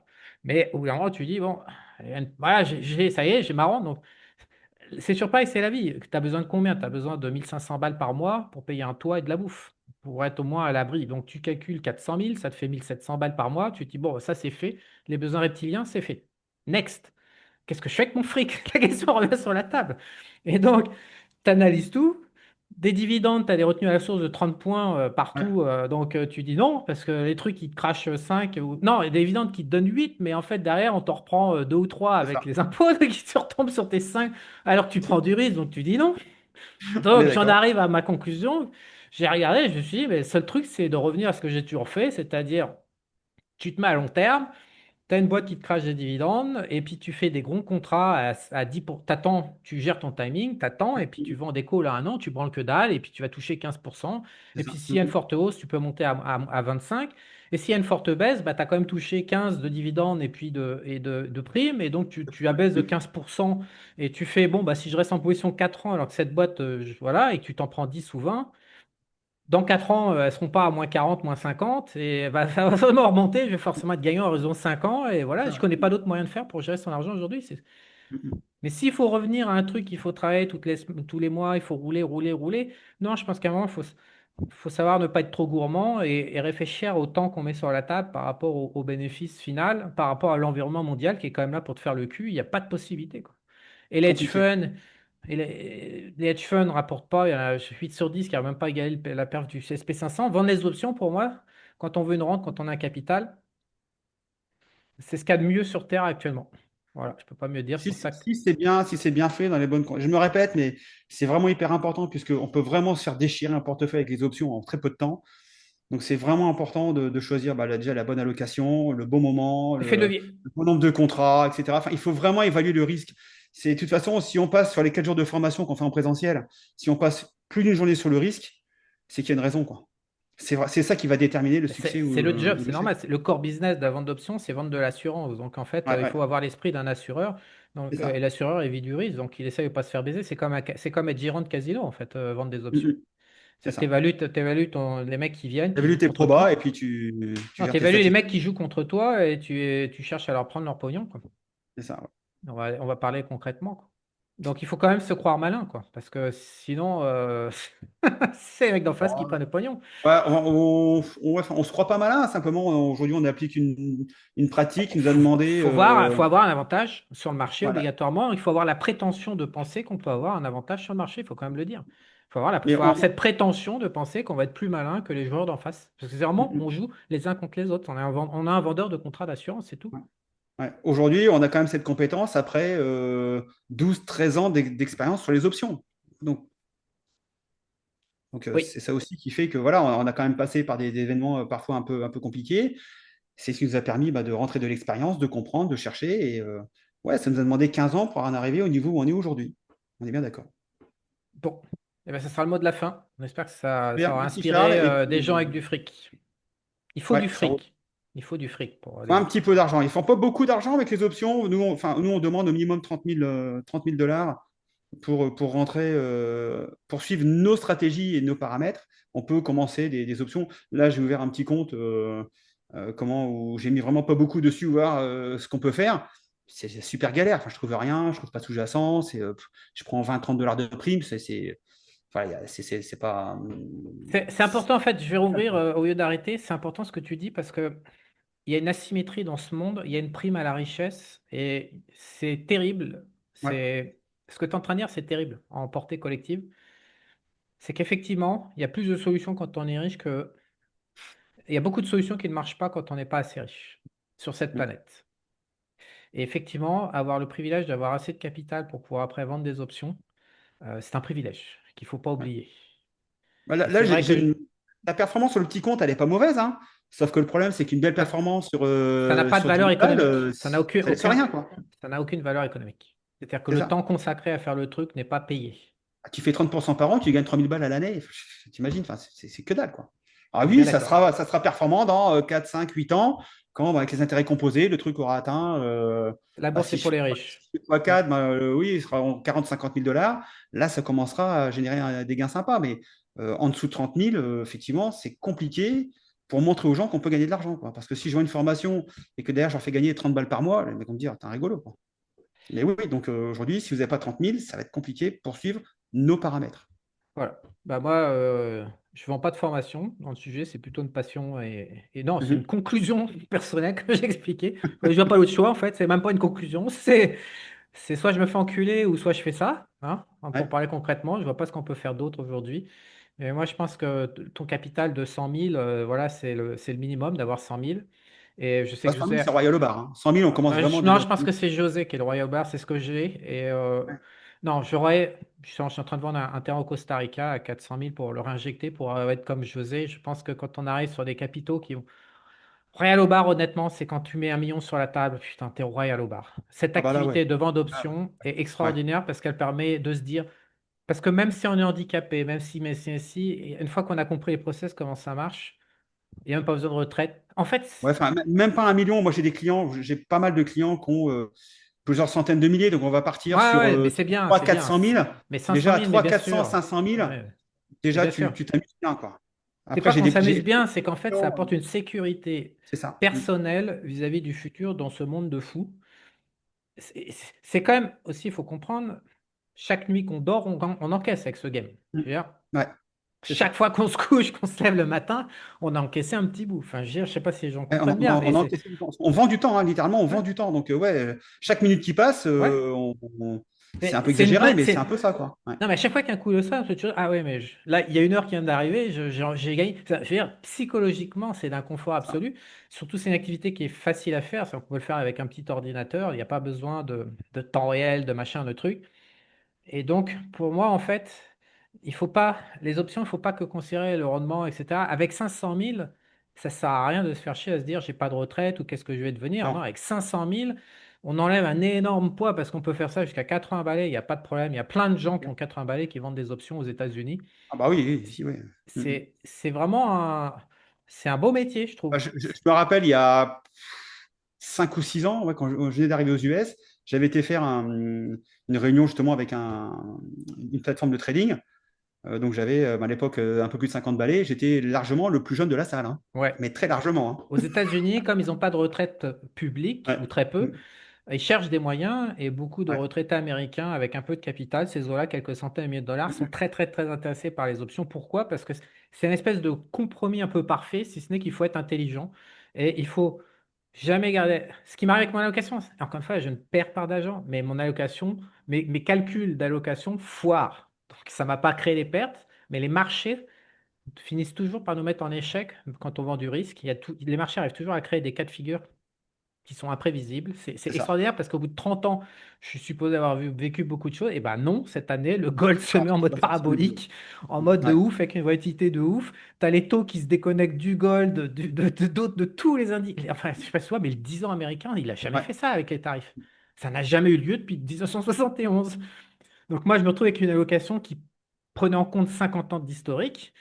Et donc, bah, je l'ai dans le cul. Donc, actuellement, je boite d'une patte en termes d'allocation. Donc, je sais que mon risque n'est pas bon. Ça veut pas dire ça veut pas dire que mes positions perdent, mais je sais que mon risque n'est pas bon. Donc, il faut jamais oublier quand c'est un job. C'est vraiment un job. Super, Mm. tout. C'est un carrefour. Perso, pro, financier, tout ça.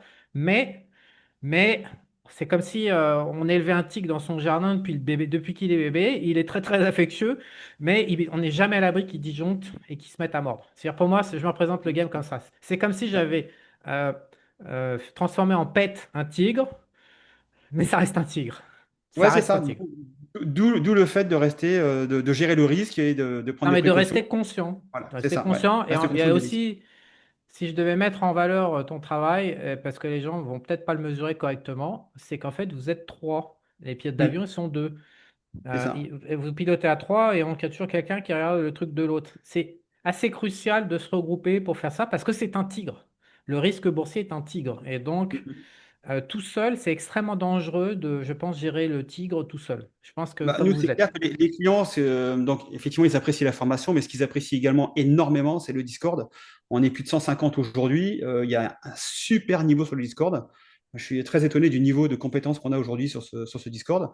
Mais c'est clair que tout le monde te dit, ouais, heureusement qu'il y a le Discord parce que ouais, quand ça se coule un peu, on n'est pas tout seul, il y a toujours quelqu'un pour regarder. D'ailleurs, le plus bel Oui, mais la exemple, c'est les tête salles de pourrait. marché, hein. Le gars, il Mais n'est pas tout Michael, seul, la hein. tête pourrait flancher. Aux États-Unis, il y a plein de mecs qui ont des Discord avec 1000 et le créateur a flanché et ça crée des problèmes majeurs. Là, Michael, tu as une personnalité. José, il a une personnalité un peu opposée.